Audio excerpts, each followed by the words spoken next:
சத்தியம் பேசும் ராஜனே ஆராதனை ஆவியே ஆராதனை நித்தமும் காக்கும் தேவனே சத்தியம் பேசும் ராஜனே ஆராதனை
ஆண்டவரே, நீர் திறந்தால் அடைப்பவன் இல்லை, நீர் கட்டினால் இடிப்பவன் இல்லை.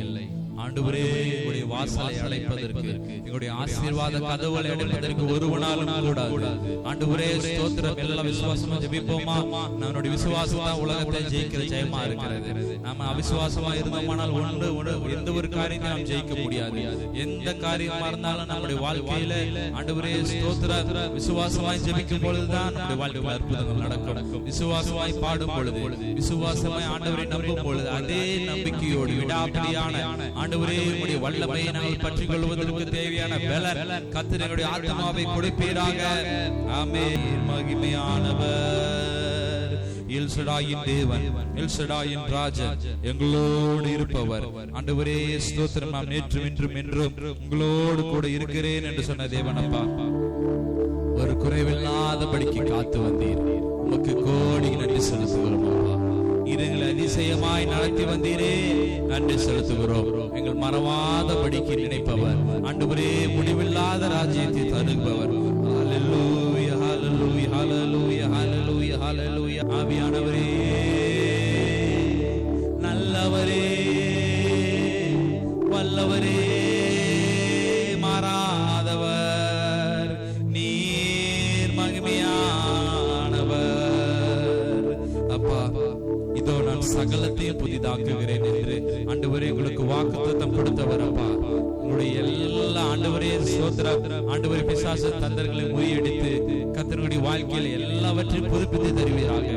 ஆண்டவரே ஒரு ரெனியூவை கர்த்தர் எங்களுக்கு கொடுக்க முடியாது நாங்கள் ஜெபிக்கிறோம் அப்பா. அப்பா ஆண்டவரே நாங்கள் துதிக்கும் பொழுது, ஜெபிக்கும் பொழுது, உம்முடைய நாமத்தை உயர்த்தும் பொழுது, பரலோகத்தில் உள்ள தூதர்கள் எல்லாம் ஆண்டவரே ஒன்று சேர்ந்து உயர்த்தும் பொழுது உம்முடைய நாமம் ஆண்டவரே உயர்த்தப்படுவதாக, உம்முடைய ராஜ்யம் கட்டப்படுவதாக, உம்முடைய சித்தம் இந்த பூமியில நிறைவேறுவதாக என்று நாங்கள் ஜெபிக்கிறோம். ஆவியானவரே, நல்லவரே, வல்லவரே, ஹல்லேலூயா. நல்லவர் நல்லவர் நல்லவர் நல்லவர் நல்லவர் நல்லவர் நல்லவர் நல்லவர். நீங்கள் ஒன்றுக்கும் கவலைப்படாமல் எல்லாவற்றையும் குறித்து உங்கள் விண்ணப்பங்களை ஸ்தோத்திரத்தோடு கூடிய ஜபத்தினாலும் வேண்டுதலினாலும் தேவனுக்கு தெரியப்படுத்துங்கள் என்று பிலிப்பியரில் ஆண்டவரே வசனம் சொல்லுகிறதப்பா. ஆண்டவரே, நாங்கள் ஸ்தோத்திரத்தோடு கூடிய ஜபத்தினாலும் ஆண்டவரே ஸ்தோத்திரம் வேண்டுதலினாலும் உண்மை ஆண்டவரே நாங்கள் தெரியப்படுத்த வந்திருக்கிறோம் கர்த்தாவே. வாசத்தோடு வந்திருக்கிற பிள்ளைகளை கண்ணோக்கி பார்க்கிறாங்கப்பா. யாரெல்லாம் ஆண்டவரே நம்முடைய முழு மனதோடு ஆராதிக்கணும், ஆண்டவருடைய நாமத்தை உயர்த்தணும் என்று உபவாசமா சபைக்கு வந்திருக்கிறார்களோ கர்த்தர் அவர்களை ரட்சிப்பீராக. கர்த்தர் அவர்களுக்கு இரட்டத்தனையான ஆசீர்வாதத்தை நீ கொடுப்பீராகப்பா. ஹல்லேலூயா. இந்த 9 மாதம் அளவு கர்த்தர் எங்களை ஆண்டவரே ஒரு குறைவுமின்றி ஆண்டவரே அழகாய் நீ நடத்தி வந்திருப்பா, அதிசயமாய் நீ நடத்தி வந்திருப்பா. உமக்கு கோடி கோடி நன்றிகள் சொன்னாலும் போதாதப்பா. ஹல்லேலூயா ஹல்லேலூயா. எத்தனையோ நண்பர்கள் ஆண்டவரே நேற்று இருக்கிறவர்கள் இன்று இல்லையப்பா ஆண்டவரே. ஆனாலும் கர்த்தர் நீர் எங்களை ஆண்டவரே ஸ்தோத்திரம், நீர் எங்களை வைத்து ஆண்டவரே உம்முடைய பிள்ளையாக நீர் மாற்றினீர் அப்பா. ஆண்டவரே ஸ்தோத்திரம் அப்பா. ஹல்லேலூயா ஹல்லேலூயா ஹல்லேலூயா ஹல்லேலூயா ஹல்லேலூயா. நன்றி நன்றி நன்றி நன்றி நன்றி நன்றி. உம்முடைய பாதத்துல வந்து அமர்ந்திருக்கிற பிள்ளைகளை கண்ணோக்கி பாருங்கப்பா. ஆண்டவரே உம்முடைய சமூகத்துல வந்து அமர்ந்திருக்கிற பிள்ளைகளை கண்ணோக்கி பாருங்கப்பா. ஆண்டவரே ஸ்தோத்திரம். அவருடைய கையிட்டு செய்கிற காரியங்களை ஆசீர்வதிங்க. அவர்கள் கையிட்டு செய்கிற காரியங்களை அற்புதமாய் அதிசயமாய் ஆண்டவரே ஸ்தோத்திரம் நீ நடப்பிக்கும்படியா நாங்கள் ஜெபிக்கிறோம் அப்பா. ஆண்டவரே ஸ்தோத்திரம் ஸ்தோத்திரம் ஸ்தோத்திரம். நான் உங்களை விசாரிக்கிறவரானபடியால் உங்கள் கவலைகள் எல்லாம் என்மேல் வைத்து விடுங்கள் என்று ஆண்டவர் வசனம் சொல்லுகிறதப்பா. நீர் எங்களை விசாரிக்கிறவர். ஆண்டவரே எங்களுக்கு என்ன தேவை என்ன தேவையில்லை என்று என்பதை எல்லாம் நீங்க அறிஞ்சிருக்கிறீங்கப்பா. ஆண்டவரே ஸ்தோத்திரங்களுடைய கவலைகள் எல்லாம் உம்முடைய சமூகத்தில் வந்து இறக்கி வைக்க வந்திருக்கிறோம். ஆவியானவரே நீர் எங்களுடைய கவலைகள் எண்ணங்கள் ஏக்கங்கள் எல்லாம் நீங்க ஏற்றுக்கொள்ளுங்க. எல்லாவற்றையும் கர்த்தர் நீர் துடைத்து போடுவீராக. கர்த்தரை எல்லா ஏக்கங்களையும் கர்த்தர் துடைத்து போடுவீராகப்பா. ஆண்டவரே ஸ்தோத்திரம். ஆண்டவரே சமாதான குலைச்சலை ஏற்படுத்துகிற எல்லா பிசாசின் கிரியைகளை இயேசுவின் நாமத்தினாலே நாங்கள் கடிந்து புறப்படுத்துகிறோம். ஆண்டவரே ஸ்தோத்திரம். சபையில எந்த ஒரு கெட்ட தீங்குகளும் பிசாசின் தந்திரங்களும் மந்திரங்களும் அணுகக்கூடாது. ஆண்டவருடைய பிள்ளைகளுக்கு எந்த ஒரு தீங்கு அணுகக்கூடாது. உடைய பிள்ளைகளுக்கு எந்த ஒரு பிசாசின் தொல்லைகளும் நேரிடக்கூடாதப்பா. ஹல்லேலூயா. நன்றி நன்றி நன்றி அப்பா. ஹல்லேலூயா ஹல்லேலூயா. கரங்களை தட்டி கர்த்தருக்கு மகிமை செலுத்துவோம். எந்த நிலையிலும் உம்மை நாங்கள் ஆராதிக்கணும் அப்பா. ஆண்டவரே நாங்கள் எந்த சூழ்நிலையிலும் உம்மை நாங்கள் ஆராதிக்கணும் அப்பா. அதுவே எங்கள் வாஞ்சை, அதுவே எங்கள் தேடல் அப்பா. அதுவே எங்களுக்கு ஆண்டவரே போதும் அப்பா. ஆண்டவரே எங்களுடைய வாழ்க்கையில் ஏற்றத்தாழ்வுகள் இருந்தாலும் கர்த்தர் நீர் எங்களோடு கூட இருக்கும் பொழுது எல்லாவற்றையும் சமமாக்குகிறவர் அப்பா. ஆண்டவரே கர்த்தர் நீர் எங்களோடு இருக்கும் பொழுது என்னாலும் வெற்றி தோல்வி எனக்கு இல்லை அப்பா. ஆண்டவரே தோல்வி இல்லாதபடியே கர்த்தர் எங்களை ஜெயமாய் மாற்றி தருவீராக. ஹல்லேலூயா ஹல்லேலூயா ஹல்லேலூயா ஹல்லேலூயா ஹல்லேலூயா. நன்றி நன்றி நன்றி அப்பா நன்றி அப்பா நன்றி அப்பா நன்றி அப்பா. நல்லவரே ஸ்தோத்திரம் ஸ்தோத்திரம் ஸ்தோத்திரம். வல்லவரே ஸ்தோத்திரம். மாறாதவரே ஸ்தோத்திரம். மகிமையானவரே ஸ்தோத்திரம். நல்லவரே நீர் எங்களோடு கூட இருந்து அற்புதமாக அதிசயமாக ஆலோசனை கர்த்தர் அப்பா. ஆண்டவரே நீர் நல்லவராக வல்லவராக எங்களோடு கூட இருந்து மட்டுமாய் நடத்தி இனிமேலும் நீர் எங்களை தாங்குகிறவர். ஹல்லேலூயா. எல்சடாயின் தேவனப்பா நீர் நல்லவரோ நல்லவரப்பா. ஆண்டவரே ஹல்லேலூயா ஹல்லேலூயா ஹல்லேலூயா.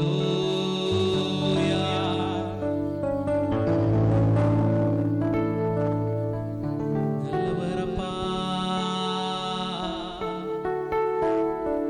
அன்பால் பலத்தால் அனல் மூட்டும் ஐயா அபிஷேகனாலே.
வசனத்தை வாசிக்கலாம்.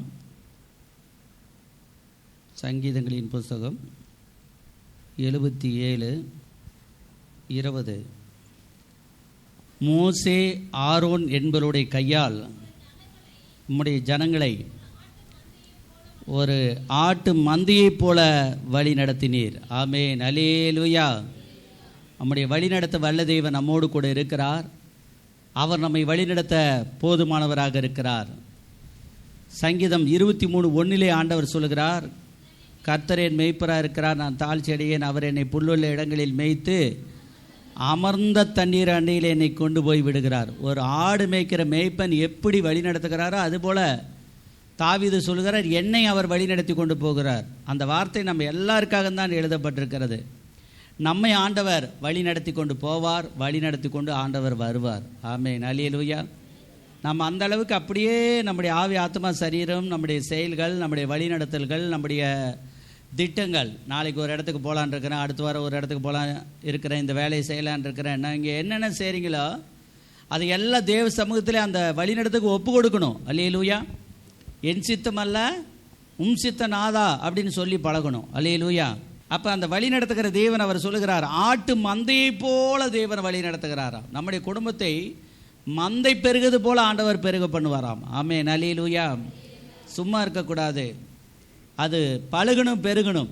ஆண்டவர் சொல்கிறாரு, நம்முடைய ஆடெல்லாம் சும்மா இருக்காது, நம்முடைய மாடெல்லாம் சும்மா இருக்காது, எல்லாம் குட்டி போடும். அல்லேலூயா. ஆமென், ஸ்தோத்திரம். அதிசயமாக நடக்கும், அற்புதமாக நடக்கும், பழுகும் பெருகும் பண்ணுவார் நம்முடைய ஆண்டவர். எப்படி ஆட்டு மந்தை பெருகிறதோ, 50 குட்டி 20 குட்டி இருக்கிற இடத்துல ஏதோ ஒரு 4 குட்டி என்ன செய்யும், குட்டி போட்டுக்கிட்டே இருக்கும். கெடா உளுந்து வந்துக்கிட்டே இருக்கும், பிறகு குட்டி வந்துக்கிட்டே இருக்கும், குட்டி போட்டுக்கிட்டே இருக்கும். அதே போல தான் நம்முடைய மந்தை, திருச்சபையும் சும்மா இருக்காது, அது வளர்ந்து கொண்டே இருக்கும். அல்லேலூயா. நான் வளருவேன். பிசாசு சொல்லுவான், நீ வளர மாட்ட. சபையை பார்த்து சொல்லுவான், இந்த சபை என்ன செய்யாது, வளராது, வளர விடமாட்டேன். அப்படி ஒரு ஆவி இருக்குது, வளர்றதுக்கு விடமாட்டேன், அப்படியெல்லாம் ஆவி இருக்குது. ஆனால் ஆண்டவர் சொல்கிறாரு, அவன் சோத்திரம், மந்தை பெருகுது போல உன் ஜனத்தை நான் பெருக பண்ணுவேன். அல்லேலூயா. நம்மளை வழி நடத்துறது மேலிருந்து நமக்கு வழிநடத்தல் கிடைக்குது, கீழே இருந்து அல்ல, பூமியில் இல்லை, அரசியல்வாதிகள் அல்ல நம்மை வழி நடத்துவது. நம்மை வழி நடத்துவது உலகத்தினுடைய தலைவர்கள் அல்ல, ஆண்டவர் நம்மளை மேலிருந்து வழி நடத்திட்டு இருக்கிறார். அல்லேலூயா. ஆமென். நீங்கள் இப்போ தான் கொஞ்சம் கொஞ்சமாக ரேமாவை ஒரு சிலர் பெற்றுக்கொண்டு இருக்கிறீர்கள். இன்னும் நிறைய ரேமாவை பெற வேண்டும். ரேமா என்றால் சூழ்நிலைக்கேற்ற வார்த்தை. அந்த நேரத்தில் தான் ஆண்டவர் கொடுப்பார். எவ்வளவோ பிரசங்கம் இருந்தாலும் சில நேரத்தில் பிரசங்கம் பண்ணுறதுக்கு ஆண்டவர்கிட்ட நான் கேட்குறேன், 1000 பிரசங்கம் இருக்குது, 10,000 பிரசங்கம் இருக்குது, ஆனால் ஆண்டவர் பேசணும் அப்படிங்கிறது தான் நமக்கு மேட்ரு. அதனால் கொஞ்சம் நம்ம ஊக்கமாக ஜெபிச்சு தியானித்து ஆண்டவர் சொல்கிறத, ஆண்டவருடைய காரியத்தை நம்ம ஆண்டவர் வழி நடத்தணும். ஆண்டவருடைய வசனம் சொல்வது, யாத்திராகமத்தின் புஸ்தகம் 15ஆம் அதிகாரம் 13வது வசனத்தை வாசிக்கலாம். யாத்திராகம் 13:15. நீர் மீட்டு கொண்ட இந்த ஜனங்களை உமது கிருபையினாலே அழைத்து நடத்தி கொண்டு வந்தீர். ஆமென், அல்லேலூயா. நம்மளை ஆண்டவர் எப்படி வழி நடத்திட்டு இருக்கிறாரா? கிருபையாய் வழி நடத்தி கொண்டு இருக்கிறார். எல்லாரும் சொல்லுங்க, ஆமென். கிருபையாக சொல்லுங்க, ஒரு 3 தடவை சொல்லுங்க. கிருபையாக நடத்துகிறார், கிருபையாக நடத்துகிறார், கிருபையாக நடத்துகிறார். ஆமென். இதுவரைக்கும் நாம் நிற்பது நிர்மூலமாகாது இருப்பது தேவனுடைய கிருபை. ஆமென், ஸ்தோத்திரம். இன்னைக்கு நிறைய பேர் சபைக்கு வரமாட்டேங்கிறாங்க. காரணம் என்னென்னா, உலகத்தை பார்க்குறாங்க, உலகத்தில் எப்படி பேசிக்கிறாங்க, எப்படி நடந்துக்கிறாங்க, உலகம் எப்படி சிந்திக்குது, அப்படி தான் நாமளும் சிந்திக்கணும் அப்படின்னு. நீங்கள் உலகத்துக்குரியவர்கள் அல்ல, அதை ஃபஸ்ட்டு எல்லாம் புரிஞ்சுக்கிங்க. அல்லேலூயா. ஆமென். பூமியில் இருந்தாலும் பூமிக்குரியவர்கள் அல்ல. வசனம் சொல்லுது, வானத்துக்குரிய மேனிகளும் உண்டு, பூமிக்குரிய மேனிகளும் உண்டு. நாம் வானத்துக்குரிய மேனியை அடைய வேண்டியவர்கள், தற்பொழுது பூமிக்குரிய மேனியில் இருந்து கொண்டு இருக்கிறோம். ஆகையால் பூமி பழமையை நம்ம கொஞ்சமாக தான் பேசணும், ஆண்டவர் பழமை ரொம்ப அதிகமாக பேசணும். அல்லேலூயா. அதுக்குன்னு பூமியில் தேவையான அளவு தரமாட்டார் அப்படி நினைக்கக்கூடாது. இம்மைக்கு தேவையான ஆசீர்வாதத்தையும் மறுமைக்கு தேவையான ஆசீர்வாதத்தையும் ஆண்டவரே நினைக்கிறார். ஆனால் நமக்கு மறுமை தெரியாதனால அதை நாங்கள் முக்கியத்துவப்படுத்துகிறோம், சொல்லிக் கொடுக்குறோம். மறுமையை பற்றி நம்ம அதிகமாக தியானிக்கணும் அப்படின்னு. நீர் மீட்டு கொண்ட இந்த ஜனங்களை உமது கிருபையினால் ஆண்டவர் வழி நடத்துகிறார். கிருபையாய் மகளை குணமாக்கி இருக்கிறார், கிருபையாய் இந்த குடும்பத்தை நடத்துகிறார், கிருபையாய் இந்த திருச்சபையை நடத்துகிறார், கிருபையாய் ஆண்டவர் லோன் கட்ட உதவி செய்கிறார், கிருபையாக ஜனங்கள் தசம்பாகம் காணிக்கை போட உதவி செய்கிறார். கிருபையாக ஒவ்வொன்றையும் ஆண்டவர் நடத்துகிறார். இன்னும் நம்மளை ஆண்டவர் கிருபையாக ஆண்டவர் வழி நடத்துவார். அல்லேலூயா, ஆமென், ஸ்தோத்திரம். அவருடைய கிருபை இல்லாமல் நம்மால் வாழ முடியாது. அல்லேலூயா. நான் நிற்பது நிர்மூலமாகாது இருப்பது கர்த்தருடைய கிருபையே அப்படின்னு எழுதப்பட்டிருக்கிறது. ஆகையால் அந்த கிருபைக்காக அவரை துதிக்கணும். அந்த கிருபைக்காக ஆமென், ஸ்தோத்திரம். ஆண்டவருக்கு நம்ம நன்றி சொல்லணும். ஆண்டவர் சொல்கிறாரு, உன்னை நான் கிருபையாக வழி நடத்த போகிறேன். கிருபை என்றால் என்ன? தகுதி இல்லாத நம்மளை ஆண்டவர் தகுதிப்படுத்துகிறார். அல்லேலூயா, ஆமென். எந்த வேலையை உங்களால் செய்ய முடியலையோ அந்த வேலையை செய்ய வைப்பார். வசனம் சொல்லுது, என்னை பலப்படுத்துகிற கிறிஸ்துவினாலே எல்லாவற்றையும் செய்ய பலன் உண்டு. அல்லேலூயா. நம்மளை பலப்படுத்துகிற கிறிஸ்து. நம்மளை யார் பலப்படுத்துகிறார்? கிறிஸ்து. ஆண்டவர் நம்மை பலப்படுத்துகிறார். ஆண்டவர் நம்மை வழி நடத்துகிறார். உபாகமம் 32:12 வசனத்தை வாசிக்கலாம். 32:12. தேவன் தான் நம்மை வழி நடத்துகிறாராம். தேவன் தான் நமக்கு ஆசீர்வாதத்தை தருகிறார். அந்நிய தேவன் அவர்களோடு இருந்ததில்லை. நாமும் கூட ஆண்டவரை தெரிந்து கொண்டதிலிருந்து இயேசு கிறிஸ்து தான் உண்மையான தெய்வம் என்று சின்ன வயசில் பள்ளிக்கூடத்து பையனாக இருக்கும்போது தெரிஞ்சுக்கிட்டேன். அன்னையிலேருந்து என்னை யாருமே மாற்ற முடியல. ஒரு அலியிலே சொல்லுங்கள். இடையில அவங்க லட்டு கொடுப்பாங்க, ஜிலேபி கொடுப்பாங்க, கறி கொடுப்பாங்க, என்னென்னமே சொல்லி பார்ப்பாங்க. சுண்டல் தரம்பாங்க, இனிப்பாக தரம்பாங்க, பணமே தரேன் அப்படிம்பாங்க, என்னென்னமோ சொல்லுவாங்க. கடைசியாக கல்யாணம் கூட கட்டி வைக்கிறம்பாங்க. அவங்க என்ன சொன்னாலும் சரி, ஆண்டவருடைய அன்பை விட்டு பிரிப்பவன் யார்? அல்லேலூயா. ஒரு தரம் ஆண்டவரை நம்ம தெரிஞ்சுக்கிட்டோம்னா அது அவ்வளோதான். கர்த்தர் சொல்கிறாரு, சங்கீதம் 34:8 கர்த்தர் நல்லவர் என்பதை ருசித்து பாருங்கள். ஒரு தரம் ஒரு மனுஷன் ஆண்டவர் நல்லவர்னு கண்டுபிடிச்சிட்டார்னா உயிருள்ள நாள் வரை அவன் மாறவே மாட்டான். அல்லேலூயா. ஒருவேளை மக்களுக்காக சில நேரத்தில் வேஷம் போட வேண்டியது கூட வரும், விசுவாசிங்க. நானும் வேஷம் போட மாட்டேன். ஆனால் நம்ம மனசுக்குள்ளே மாறக்கூடாது. அல்லேலூயா. மனசுக்குள்ளே என்ன செய்யக்கூடாது? மாறக்கூடாது. ஆமென், ஸ்தோத்திரம். நம்ம இப்போ சாராய கடை வழியாக தான் எல்லா இடத்துலையும் நம்ம போயாகணும். இங்கே எலச்சிப்பள்ளி போனால் அங்கே சாராய கடை வழியாக தான் போகிறேன், அந்த இழுப்பள்ளிக்கு போகிற தரத்தில். இங்கே மொஞ்சனூர் போகும்போது போகிறேன், அங்கே எல்லா வண்டியும் தான் ஸ்லோ பண்ணி வருது, என் வண்டியும் தான் ஸ்லோ பண்ணி லெஃப்ட் ரைட்டு பார்த்து பொறுமையாக வருது. அதுக்குன்னு சொல்லி நம்ம அங்கே போகிறனோ அல்லது போகணுன்னோ அல்லது குடிக்கணுன்னோ அப்படிங்கிற ஒரு அவசியம் இல்லை. நம்ம உலகத்தில் வாழ்ந்தாலும் நாம் உலக மனிதர்கள் அல்ல. ஆண்டவர் நம்மை வேறு பிரித்து பாதுகாக்கிறார். அல்லேலூயா. நம்மளை பரிசுத்தப்படுத்தி இருக்கிறார். அதை எப்பவும் நம்ம நினச்சிக்கிட்டே இருக்கணும். ஆமென், ஸ்தோத்திரம். குடிக்கிற பிள்ளைங்களாம் நினைக்கணும், நான் குடிக்க மாட்டேன், நான் ஆண்டோடைய பிள்ளையாக மாறிட்டேன், குடிக்க மாட்டேன், புகைக்க மாட்டேன் அப்படின்னு சொல்லி நாமளே தீர்மானம் எடுத்துக்கணுமா. அல்லேலூயா. ஆமென். டாக்டர் பாலியங்கிட்ட அவங்களுடைய சபையில் புது ஆத்மா நான் பீடி சிகரெட் வியாபாரம் பண்ணலான்னு சொல்கிறேன் நினைக்கிறேன், நீங்கள் என்ன சொல்கிறீங்க அப்படின்னு சொல்லி அவர்கிட்ட ஒரு ஐடியா கேட்டாராம். புது ஆத்மா. மூத்த விசுவாசிகளுக்கு தெரியும் புகையில கூடாது என்று. ஆனால் அவருக்கு புதுசாக இருக்கிறதுனால அந்த வியாபாரத்தில் அதிக லாபம் அதை பண்ணலான்னு அவர் சொன்னாரா, பார், ஆண்டவர் நம்முடைய மூக்கை கீழ் நோக்கி படைத்திருக்கிறார். எப்படி படைத்திருக்கிறார்? கீழ் நோக்கி. மூச்சு விடுறதுக்கு தான் இந்த மூக்கை என்ன செஞ்சுருக்கிறாரு? படைச்சிருக்கிறார். நம்ம புகைத்தாக வேண்டும், மனிதர்கள் அனைவருமே புகைத்தாகணும். அதாவது பீடி சிகரெட்டு குடிச்சு தான் ஆகணும், சூட்டு குடிச்சு தான் ஆகணும்னா இந்த மூக்கு எடுத்து இங்கே வச்சுருப்பாராம், தலையில் வச்சு புகை கொண்டு மாதிரி வச்சு விட்டு நமக்கு இங்கே இழுக்க வேண்டியது, மேலே என்ன செய்ய வேண்டியது? புகை மேலே குபுன்னு போக வேண்டியது. செங்கல் சூளையெல்லாம் போகுதில்ல மேலே, அது மாதிரி மேலே போகிற மாதிரி ஆண்டவர் வச்சுருப்பாராம். அதனால் மனிதனை படைத்தது அந்த நோக்கத்திற்காக ஆண்டவர் படைக்கலை, உன்னை நல்லா படைச்சிருக்கிறாரு. அதனால் புற்றுநோய் வருகிறது, கேன்சர் வருகிறது, சீக்கிரமாக மனிதர்கள் மரித்து போய் விடுகிறார்கள். இதெல்லாம் தேவையா? மற்றவர்களை மறிக்க வைக்கிற வேலையிலையா நீ செய்ய போகிற அப்படின்னு அவர் கேட்டாராம். அப்புறம் அவர் புரிஞ்சுக்கிட்டு, சாரி பாஸ்டர், நான் அந்த வியாபாரத்தை கைவிட்டு விடுகிறேன், அந்த வியாபாரம் நான் செய்ய மாட்டேன், நான் வேறு வியாபாரம் என்ன செய்கிறேன், ஜாமனி கண்டுபிடிக்கிறேன் அப்படின்னு சொல்லி அப்புறம் உப்பு வியாபாரத்துக்கு போயிட்டார். அல்லேலூயா. ஆமென், ஸ்தோத்திரம். உப்பு நல்லது தானே, பூமிக்கு நீங்கள் உப்பாக இருக்கிறீர்கள் அப்படின்னு வசனம் சொல்லுது. உப்பு வியாபாரம் பண்ணுறேன்னு அப்புறம் 1 மாதம் கழித்து கேட்டிருக்கிறார். அது பைபிளில் இருக்குது, நீ பண்ணுன்னு சொல்லிட்டார். இப்போ எல்லா நாடுகளுக்கும் அவருடைய உப்பு சப்ளை ஆகுதான். பெரிய பணக்காரராக இருக்கிறார், நன்றாக இருக்கிறார். அல்லேலூயா. ஆமென், ஸ்தோத்திரம். நம்மை ஆண்டவர் வழி நடத்துவார். நாம் அவருடைய வழி நடத்துக்கு ஒப்பு கொடுக்கணும். மாயைக்கு ஒப்பு கொடுக்கக்கூடாது, கெட்ட மனிதர்களுக்கு ஒப்பு கொடுக்கக்கூடாது. கெட்ட இடத்துல இருந்தாலும் கெட்ட காரியங்களை நாம் செய்ய கூடாது. கர்த்தருக்கு ஸ்தோத்திரம். சுற்றிலும் பாவ ஜனங்கள் தான் இருப்பாங்க. ஆனால் நாம் பாவம் செய்யக்கூடாது. ஒரு அலையிலே சொல்லுங்கள்.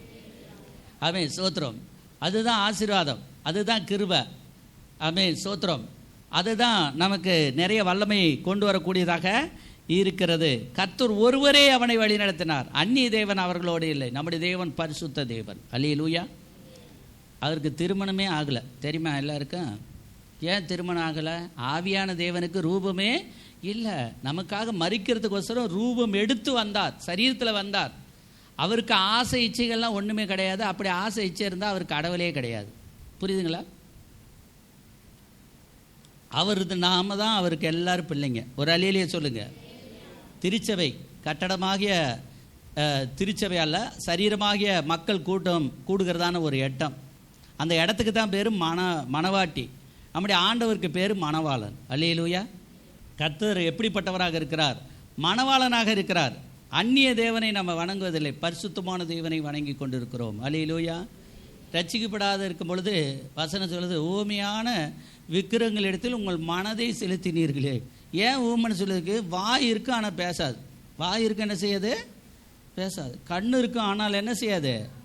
காணாது. காது இருக்கும் ஆனால் காது என்ன செய்யாது? கேட்காது. கால்கள் இருக்கும், கால்கள் என்ன செய்யாது? நடவாது. ஆனால் நம்முடைய தேவன் எப்படிப்பட்டவராக இருக்கிறார்? காண்கின்ற தேவன். ஒரு அலியிலே சொல்லுங்க. எங்கே போனாலும் எங்கே வந்தாலும் நம்மை காண்கின்ற தேவனாக இருக்கிறார். நம்மை பாதுகாக்கிற ஒரு தேவனாக இருக்கிறார். நம்மை பத்திரமாய் வழி நடத்துகிறார். ஆகையால் அந்த வழி நடத்த வல்ல தேவனிடத்தில் நம்முடைய ஆவி ஆத்மா சரீரத்தை அப்படியே ஒப்பு கொடுத்து நல்லா வாழும் பொழுது நம்மளை நல்லா வழி நடத்துவார். அல்லேலூயா.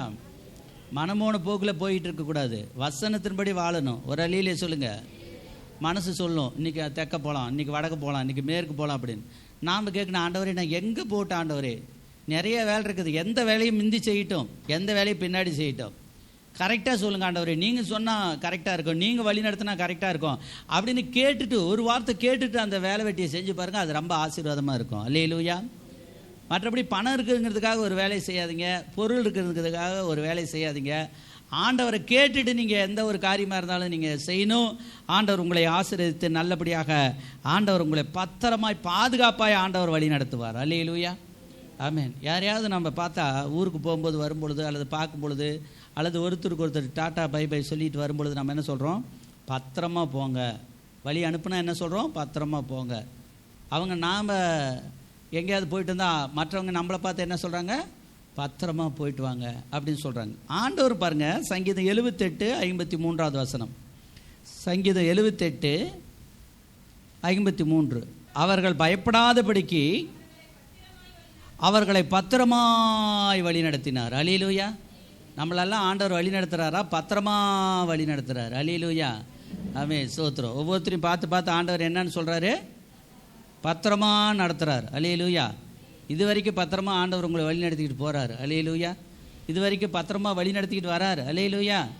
இது வரைக்கும் ஆண்டவர் நம்மளை பத்திரமா நடத்து, இன்னும் பத்திரமாக ஆண்டவர் நம்மை வழி நடத்துவார். பயப்பட வேண்டாம், சோர்ந்து போக வேண்டாம், கவலைப்பட வேண்டாம். அல்லேலூயா. நெகேமியாவின் புத்தகம் 9ஆம் அதிகாரம் 12வது வசனத்தை வாசிங்க. 9-12. ஆமென். அல்லேலூயா. நம்முடைய ஆண்டவர் நம்முடைய பிள்ளைகளை, தேவ பிள்ளைகளை எகிப்திலிருந்து வரும்போது ஆண்டவர் வழி நடத்தி கொண்டு வந்தாராம். எப்படி வழி நடத்தினார்? பகலிலே மேகஸ்தம்பத்தினாலும் அவர்கள் நடக்க வேண்டிய வழியை அவர்களுக்கு காட்ட வெளிச்சமாக்க இரவில் அக்கினி ஸ்தம்பத்தினாலும் அவர்களை வழி நடத்தினாராம். ஆமென். அல்லேலூயா. உங்களுக்கும் ஆண்டவர் பாதை காட்டுவார். அடுத்த வாரம் என்ன செய்வது? அடுத்த மாதம் என்ன செய்வது? இந்த மாதம் என்ன செய்வது? திருமண காரியத்துக்கு என்ன செய்வது? கட்டடம் கட்டுவதற்கு என்ன செய்வது? எல்லாவற்றுக்கும் ஆண்டவர் வழி வச்சிருக்கிறார். அல்லேலூயா. பகலுக்கு தேவையான வழி வச்சிருக்கிறார், இரவுக்கு தேவையான வழி வச்சிருக்கிறார். அவர்கள் நடக்க வேண்டிய வழியை அவர்களுக்கு காட்டுவதற்கு ஒரு வெளிச்சத்தை ஆண்டவர் தருவார். பைபிள் தான் நமக்கு வெளிச்சம். அல்லேலூயா. வேதமே வெளிச்சம், போதக சிச்சையே ஜீவ மார்க்கம் அப்படின்னு எழுதப்பட்டிருக்கிறது. போதகத்தை வெறுக்கக்கூடாது. போதகத்தை வெறுத்தீங்கன்னா முடிவிலே நீங்கள் ஐயோ என்று ஒரு நாள் அழ வேண்டியது வரும். அதனால் போதகத்தை என்றைக்குமே பிரசங்கத்தை வெறுக்கக்கூடாது. என்னடா அப்படி சொல்கிறாங்க, இப்படி சொல்கிறாங்க, ரொம்ப நேரம் பிரசங்கம் பண்ணுறாங்க அப்படின்னு. ரொம்ப நேரம் பண்ண என்ன, நீங்கள் கேட்டால் என்ன, சரீரம் ஏதோ டயர்டாயிருமா? படம்லாம் எவ்வளோ நேரம் பார்க்குறீங்க? நாடகம்லாம் எவ்வளோ நேரம் கேட்குறீங்க? அதில் எதாவது டயர்ட் ஆகுறீங்களா? இப்போ பாருங்க, தேவன் ஆசீர்வதிக்கிறார். அவர் சொல்ற நம்முடைய வெளிச்சம் இருக்க இருக்க இருக்க அதிகரிக்கணும். ஒரு அல்லேலூயா சொல்லுங்க. வெளிச்சம் என்ன செய்யக்கூடாது? குறையக்கூடாது. நம்முடைய வாழ்க்கையில் இருக்கிற ஆசீர்வாதம் குறையக்கூடாது. குறையறதுக்கு நாம் விடக்கூடாது. வசனத்தை நிறைய தெரிஞ்சு வச்சிருக்கணும். ஒரு காலத்தில் வசனம் கிடைக்காத ஒரு காலகட்டம் வந்துருமா, பிரசங்கமே கிடைக்காத ஒரு காலகட்டம் வந்துருமா. அப்போ தான் லாக்டவுன் விழுந்து நம்மளாம் 8 மாதமாக வெளியே போகாமல் உள்ளே வராமல் எவ்வளோ பயந்துக்கிட்டு இருந்தோம் தெரியுமா தெரியாதா? அதனால் ராசிபுரம் கூட போகல, பார்த்து 3 மாதம் ஆச்சு. அதே நெகேமியா 9ஆம் அதிகாரத்தில் 19வது வசனம். ஆமென். நம்மளை ஆண்டவர் எப்படி வழி நடத்துகிறாராம்? மிகுந்த மன உருக்கத்தின்படியே அவர்களை வனாந்தரத்திலே நீர் வழி நடத்தினீர், கைவிடவில்லை. ஆமென். அல்லேலூயா. தள்ளாட விடவில்லையாம். கடும் வனாந்தரத்திலும் ஒன்றுமில்லாத இடத்துல எல்லாத்தையும் கொடுத்து ஆண்டவர் ஆசீர்வதிச்சாராம். வானத்தின் மன்னா, தேவ தூதர்கள் தான் சாப்பிடுவாங்களாம் வானத்தின் மன்னாவை, அப்பத்தை. அவங்க சாப்பிட வேண்டிய அப்பத்தை எடுத்து 8 லட்சம் பேருக்கு 25 லட்சம் பேருக்கு ஆண்டவர் கொடுத்தார். சாப்பிடுங்க அப்படின்னு சொல்லி அதை அவங்க சாப்பிட்டாங்க. கொஞ்ச நாள் நன்றியறிதலாக இருந்தாங்க. டெய்லி சாப்பிட்டுட்டு இருக்கும்போது சோகமாயிட்டாங்க. என்ன சொல்கிறாங்க? இதே பணியாரம் தானா, இதே அடை தானா, இதே காரியம் தானா அப்படின்னு சொல்லி ஆண்டவர்கிட்ட கோவிச்சுக்கிட்டாங்க. அவங்க கோவிச்சிருக்கக்கூடாது. தேவைகளை கேட்கலாம், எது வேணாலும் கேட்கலாம். இது மாதிரி ஒரு 10 அடுக்கு கொடுங்க, 20 அடுக்கு கொடுங்க, ஏசி கொடுங்க, டிசி கொடுங்கன்னு எது வேணாலும் நீங்கள் கேளுங்க. ஆனால் அன்பாக கேளுங்க. ஒரு அல்லேலூயா சொல்லுங்க. முறுமுறுக்க கூடாது. என்ன செய்யக்கூடாது? முறுமுறுக்க கூடாது. என்ன அப்படி ஆயிடுச்சு? அந்த அப்பம் எப்படி இருக்குமா? கொத்துமிழி அளவாயும் தேடிட்ட பணியாரம் போன்ற நல்ல சுவையாகவும் இருக்கும், வெண்மை நிறமாகவும் இருக்கும். அது காலையில் வரும், மாலையில் என்ன செய்யும்? மறைந்து போய்விடும், கரைஞ்சு போயிடும். அது காலையில் தான் கிடைக்கும். ஆனால் சாயங்காலம் என்ன செய்யாது? மத்தியானத்துக்கு மேலே வெயில் ஏறினோடனே அது பெட்ரோல் மாதிரி எல்லாம் ஸ்பிரிட் ஆகி ஆவியாக மேலே போயிடும். மீண்டும் மணல் தான் இருக்கும் வனாந்தரத்தில், வேறு எதுவுமே இருக்காது. ஆனால் விடிகாலம் 4 மணி 5 மணிக்கு நிறையா இருக்கும், 7:30 வரைக்கும் இருக்கும். வெளிச்சம் வருதில்ல, மஞ்சள் கலர் வெயில் தாண்டி வெள்ளை கலர் வெயில் வர வரைக்கும் இருக்கும். அந்த மஞ்சள் இருக்கும்போதே போய் பொறிக்கணுமா. அதுதான் ஆண்டவர் சொன்னார், அதிகாலையில் தேடுகிறவர்கள் என்னை கண்டடைவார்கள். அல்லேலூயா. உனக்கு நான் எல்லா ஆசீர்வாதமும் கொடுத்துருக்குறேன், நீ என்னை தொழுதுகொள். அல்லேலூயா. நீங்கள் உண்மை உள்ள பிள்ளைகளாக இருந்தால் பரிபூர்ண ஆசீர்வாதம் வருமா? ஒரு அல்லேலூயா சொல்லுங்க. பரிபூர்ண ஆசீர்வாதம் வரும், குறைய விட மாட்டார். மன உருக்கத்தின்படியே அவர்களை வழிநடத்தினார், கைவிடவில்லை. நம்மையும் ஆண்டவர் கைவிட மாட்டார். அல்லேலூயா. ஆண்டவர் கைவிட மாட்டார். நீங்கள் நினச்சிடாதீங்க ஆண்டவர் கைவிட்டுருவார். என்றைக்குமே கைவிட மாட்டார். அல்லேலூயா. இந்த தேவன் என்றென்றைக்கும் உள்ள சதா காலங்களிலும் நம்முடைய தேவன். அவர் நம்மை நடத்துவார், மரண பரியந்தம் நடத்துவார், மரணத்துக்கு அப்பாலும் ஆண்டவர் நடத்துவார். அல்லேலூயா. யோபுக்கு 4 தலைமுறைகளை பார்க்கத்தக்கதான ஒரு கிருபையை ஆண்டவர் யோபு என்ற பக்தருக்கு ஆண்டவர் கட்டளையிட்டார். பிள்ளைகளின் பிள்ளைகளையும் இஸ்ரவேலுக்கு உண்டாக சமாதானத்தையும் காண்பா என்று எழுதியிருக்கிற வசனத்தின் பிரகாரமாக 4 தலைமுறையாக பிள்ளைகளை கண்டாராம். நாமளும் கூட ஆண்டவர் உங்களை வழிநடத்துவார், ஆசீர்வாதத்துக்கு நேராய் உங்களை வழிநடத்துவார். ஒரே பிள்ளைகளை ஆசீர்வதித்து வழிநடத்தும், ஆறி வழிநடத்தும், இம்மட்டும் பாதுகாத்து பலப்படுத்தின தேவன் இனிமேல் வழிநடத்தும். சபையில் இன்னும் ஆண்டவரை அநேக சகோதர சகோதரிகளுக்கு திருமணம் நடைபெறாமல் இருக்கிறது. பிதாவே, ஊக்கமாக ஜெபித்து கொண்டிருக்கிறோம். அதி சீக்கிரத்தில் அற்புதம் நடந்து அதிசயம் நடந்து வல்லமை விளங்கி அவர்களும் ஆண்டவரே சோத்திர இவர்களைப் போல சாட்சி சொல்லக்கூடிய அளவுக்கு கர்த்தர் கிரியை செய்யும், கிருபை செய்யும், வழிநடத்தும். நன்றி. பாதுகாத்துக் கொள்ளும். இயேசு மூலம் ஜெபிக்கிறோம் பிதாவே. ஆமென். ஆமென்.